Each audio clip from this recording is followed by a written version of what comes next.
So on item 6, we only have one speaker, Councillor Kondaka, but I'll let Councillor Alderton speak first. Thanks, Chair. The report before you details the Economic Development Strategy and Action Plan. The Economic Development Strategy is pivotal to the future economic growth of the borough, whilst the subsequent action plan offers the actions and measures which will enable the success of this strategy by providing the delivery vehicle, the timeframes for these actions to occur to ensure success. The Economic Development Strategy and Action Plan were developed by the Corporate Economic Development Strategy Project Group and has been consulted on with stakeholders from the wider functional economic area alongside businesses from within the borough. The strategy is grounded in the evidence that has been collated to date, which is outlined in the structural analysis detailing an overview of the local economy and the wider functional economic area. The 9 strategic objectives that have been identified within the Economic Development Strategy will provide the focus for the key delivery priorities for economic development within the Action Plan. The Development Strategy Action Plan presents a flexible and proactive document, one which will be reviewed regularly to ensure relevance and to remain suitable for the future opportunities and challenges facing the borough. Continued efficient partnership working by the Economic Development Strategy Project Group will ensure that tasks in the Action Plan are completed within the deadlines allocated to them. It is recommended that the Economic Development Strategy and associated Action Plan be adopted as council policy and used as a basis for determining how, when and who the council engage with to promote the borough within a wider functional economic area, whilst bringing further economic development to the borough through inward investment and increased business rates associated with the economic growth that this will bring. I think Chris is here just in case anybody's got any questions. So. Okay, thank you. Councillor Kondaka.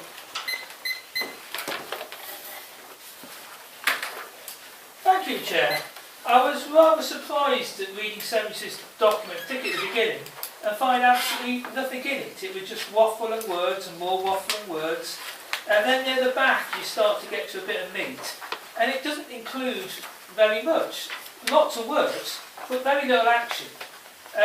In terms of town centres, we've obviously had things before. We've had town centre partnerships which seem to have been closed down. And one of the key things is to actually give people the ability to encourage development. And in the town centres, yeah, we potentially could have a business improvement district. We could have an effective town centre partnership, but we don't. The council macro-manage things at the town centre. It hikes car parking charges in the daytime, and everything seems to be hinged upon this plan, the Borough Plan, and the town centre plan, which is going to appear maybe in 3 years' time. Looking at a lot of the details, there was no consultation to get ideas from councillors. A lot of things seem to be dropped off.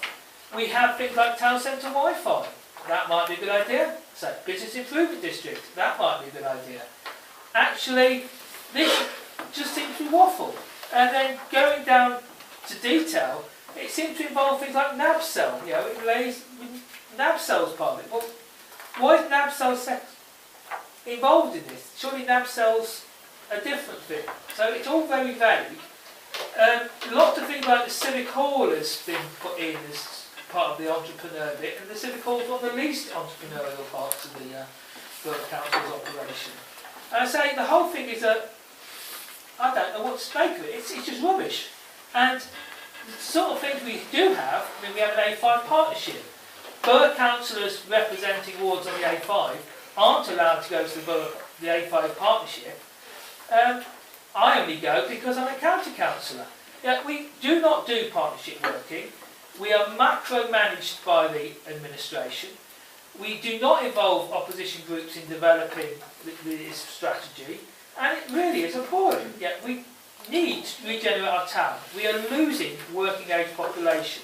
And one of the other things that really is bizarre is these comments about low-skilled workforce. Actually, if you have skills in computers, IT, biomedicine, all sorts of highly skilled people who graduate from university have to leave this town to find work.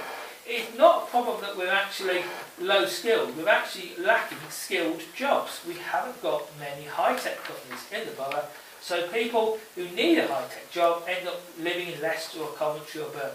We're exporting intelligence, and that is very bad. To blame the population for being low skilled It's dreadful. Actually, what's going wrong is we haven't got the high skilled employees. Thank you, Councillor Kondoka. Any questions? Thank you very much. Do you want to say anything else? Or, well, we've got the report in front of us. Could I just point out that, in fact, the town centre partnerships were something this council encouraged, and the last meeting of the Nuneaton Town Centre Partnership, apart from council officers, contained myself and the manager of the co-op, and nobody else from the private sector turned up, which is why the Town Centre Partnership collapsed. Equally, the same happened in Bedworth, but we do hope to be able to regenerate these partnerships and get everybody working together with us. But I would like to point out that is the reason that they were not closed down by the council. They were, unfortunately, not well enough supported by some people in the private sector. So we've got the report in front of us, which I personally think is a very good report, and I would be happy to endorse it. Is that?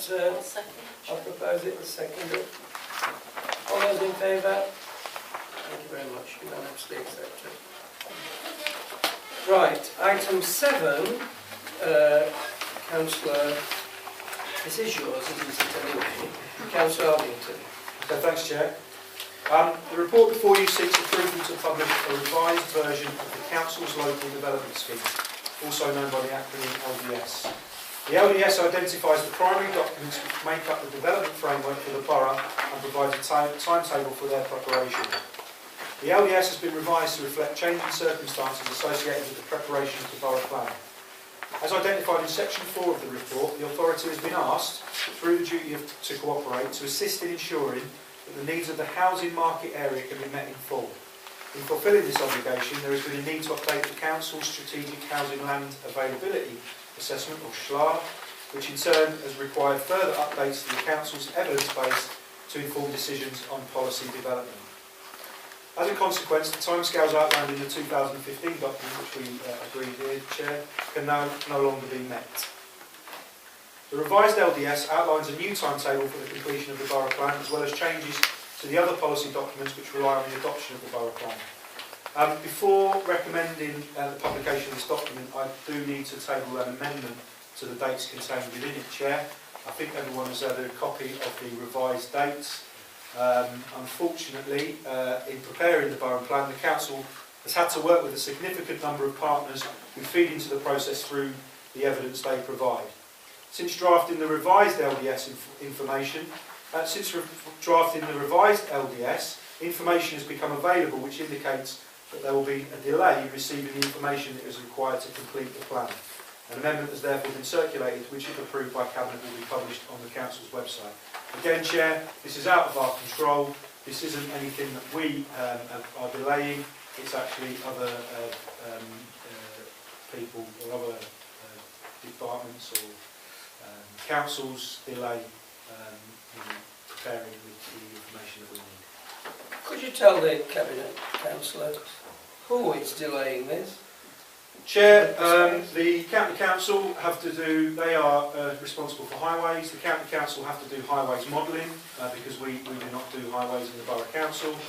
And unfortunately, I believe there are council workers on leave, and so therefore in the County Council, therefore they cannot prepare the work that we hope that they would do, and so this is now going to be delayed until September, Kelly? September. So therefore it puts a month delay on our timetables. If you compare the two timetables, Chair, you'll notice that it's gone from December 16 to January 17, to January 17 to February 2017. So there's a month delay, and that's because the County Council are holding up the modelling work for the highways. Okay, thank you. We'll not discuss that first. I'll let the speaker speak first, and then we'll come back to that subject. First of all is Mr. Carl Mayer.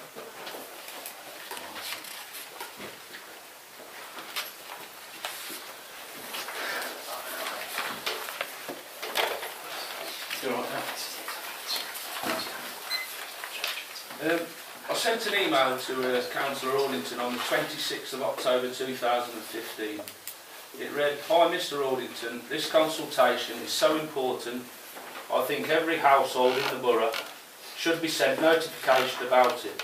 Bedworth not having its own newspaper means the town is under a big mushroom where things like this are concerned." On the 27th of October 2015, Councillor Ordington replied, "Dear Carl, thank you for your email.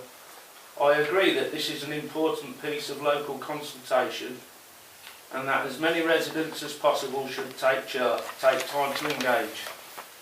However, delivering leaflets or letters to every household in the borough would be a costly exercise and unfortunately one which this council cannot afford. You will be aware that over the past 5 years the council has had a reduction in central grant funding from the government of over 40%, and we currently have to make savings of over £1 million this year alone. The consultation papers are available online and will be in various locations across the borough." Having gone to the full council meeting and found out something else, I sent him another email. "Dear Councillor Ordington, being as your email attached states that the council cannot afford to send out leaflets due to central government cuts of 40%, which in turn has made Nuneaton and Bedworth Borough Council have to make savings of over £1 million, how can you explain the council's decision to spend nearly £10,000 thus far on going through the public responses to the consultation? Look forward to your response. I've heard nothing. Can I point out to the Cabinet that this company called Borough Planning is a company whose website is just full of success in obtaining major planning permissions, which certainly gives the impression that they are very, very developer friendly to say the least. I must make the point that putting them in charge of looking at the public responses is like putting Mr Fox in charge of the chicken pen. Why on earth this council's very well paid planning officers cannot do it themselves makes a mockery of the public consultation and begs the question, is this council awash with money only when it suits them, or is it all about keeping the public in the dark on all fronts when it comes to this crazy delayed local plan?" That's Thank it. you, Mr Mayor. Any questions to Mr Mayor? No, thank you very much. Mr Mark Sullivan.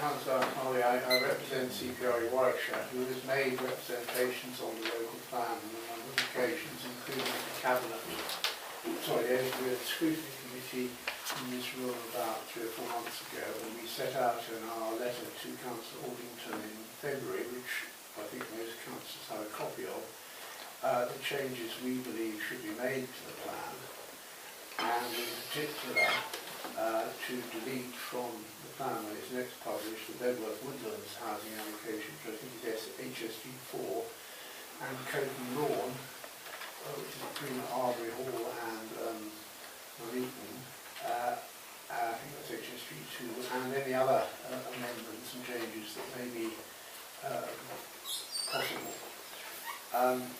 This seems to be an extremely good opportunity to do that, because if you amend the plan in the way that CPRE outlined for transport and all of you in our letter in February 2016, you will find you have an acceptable plan. Now, since we wrote that, and as others are saying, there has been new new population projections which bring down the numbers for Nuneaton and Bedworth very substantially from those being assumed in the plan that's currently been on deposit, the latest version. Councillor Condacor has set out those opportunities and shown the changes in a graph which I think has been circulated widely. And I would ask the Cabinet to direct the officers to revise the plan to take account of those revised figures, which are now clearly available from Councillor Condacor's work, to effectively take advice from Council Condical, that is the subject what should be done in terms of the economic employment and population figures for the borough, and then make a change to the plan. If you do that, you will be able to get ahead. You do not need, in my submission, to spend time listening to commentary who are inventing a very strange large number of forecasts of population, which is not sound. That is not your problem. They will have to be challenged on that. You do not have to provide for their inflated numbers either. Thank you. Thank you, Mr. Seiler. Do we have any questions to Mr. Seiler? Thank you. Thank you very much. Councillor Graham.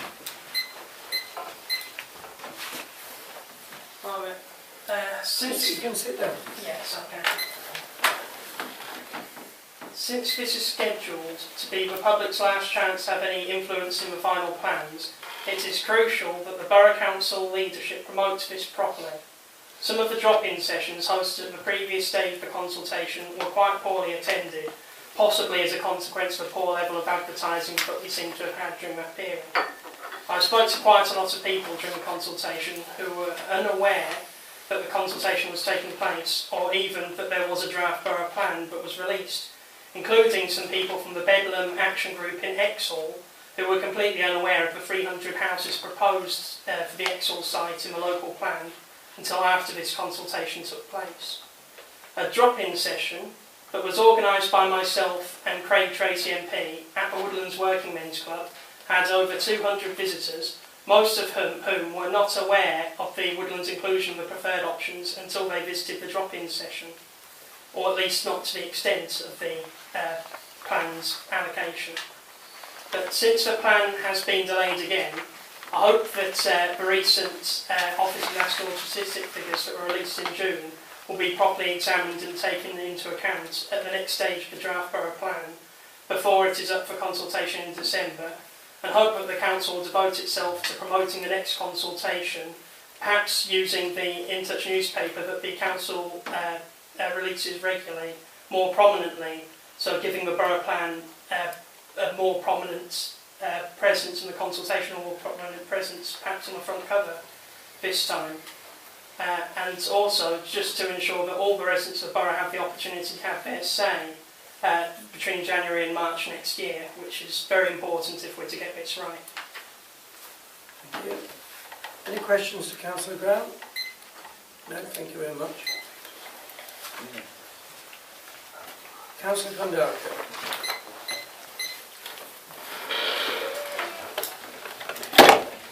Good evening, committee. We have wasted around £3 million developing the borough plan and taken 10 years over it so far. In the last 10 minutes, the plan has gone another month late. It will take 12 years, 15, maybe there will never be a plan. It's an absolutely appalling situation we're in. The public respond to consultations in vast numbers, and then the plan is delayed because too many of the public respond. This time, we had a lower key consultation. Far fewer people responded. The council's contracted out the reading of the responses, and we may never see what we wrote in terms of coming back. The evidence base for this borough plan is farcically flawed. The housing assessments of Coventry and Warwickshire are done on one of two bases, either an employment basis or a population basis. And what the consultants have done is then gerrymander it all and choose whichever number is biggest for whatever town. This way we have double counted the growth of Coventry and Warwickshire. It's absolutely nuts. In North Warwickshire they have a borough plan equivalent going forwards. They have a publicly meeting committee that meets about 5 times a year, and they make progress. In the Bedlam we have a borough plan working group that doesn't get shown any details, hasn't met since September, probably won't meet until 2017. The whole process is totally rotten. And when you read this documentation, it says early involvement in members, in the mitigations. Members are never involved in the development of the borough plan. The whole thing is done in secret, and even today, when this timetable slipped another month, Ian Powell was not able to tell me what was happening. I had to listen to the portfolio holder. Communication information is appalling, and this is an example of how not to develop a plan. Don't tell anyone what's going on, keep everything secret. Obviously there's a massive new road. So sorry, Councillor Condigan. Could I ask the people in the public gallery not to have conversations? We are trying to listen to Councillor Kondaka. Thank you, nice to be listened to. The road projects have obviously got far more complicated, which is why we've got another delay for modelling even more roads, for building even more houses, and the population is currently rising at 171 a year. The ONS have almost halved the population projection for this borough. We need to be building 4,000, 5,000 houses, a sensible number. Coventry needs to do its stuff. It needs to work out if it really does need roads still, and we need to take account of that as a separate number. We have just doubled our number from what is needed, and then taking on 4,000 from Coventry. It's totally nuts. I could speak for hours on how stupid No, all you this couldn't. is. You can speak for 3 minutes. But, yeah, it says robust evidence. There is no evidence, no debate. It is just a dishonest plan being done in secret. I think I'll stop there. Thank you. Any questions to Councillor Condigan? Just one, Chair. Where did you get the figure of 4,000 from Coventry? I don't think anyone in this room has ever mentioned 4,000 houses from Coventry. In the paperwork, it says 4,020 has been the... But no one's ever mentioned that you said we're going to take your words were we're going to take 4,000 from Coventry. But if anyone's ever mentioned 4,000 houses from Coventry? Coventry have mentioned 4,000 houses in Coventry, and it's in the memorandum. I didn't say about Coventry. What about in here? No one in here has mentioned. In here, we said we would take as many as we could once it's been calculated with a strategic housing market assessment. So if it says we can take 4,000 by building on all our countryside, you will agree we'll take 4,000. Thank you, Councillor Condigan. Right, we have the report in front of us. I think it's quite concerning that the process is being held up by the County Council's excuse of people being on holiday. That's a normal thing that happens in every authority, in every company, and people running the council should take account of the fact that people are on holiday and make sure that the council operates normally. And I'm not aware of this council shutting down for several weeks in the summer. It continues because holidays are staggered, and if need be, people are taken on temporarily to cover that work. I presume this is affecting other Warwickshire districts as well. I'm assuming so, Chair. Yeah, I think you are having the same issue. So I'm hoping the same complaints will be made to the County Council. Check. Can I just say, a lot has been talked about what the council is or isn't doing. I mean, we take our direction from the National Planning Policy Framework, which is a government framework, a government policy.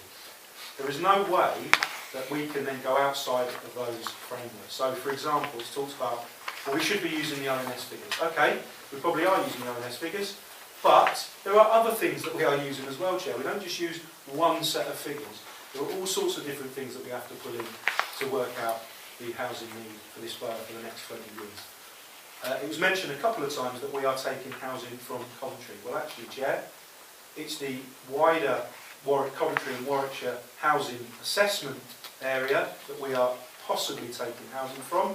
We're still doing that work, and we have to do that. Again, that is a government initiative telling us that we have to have a duty to cooperate and that we have to take those areas.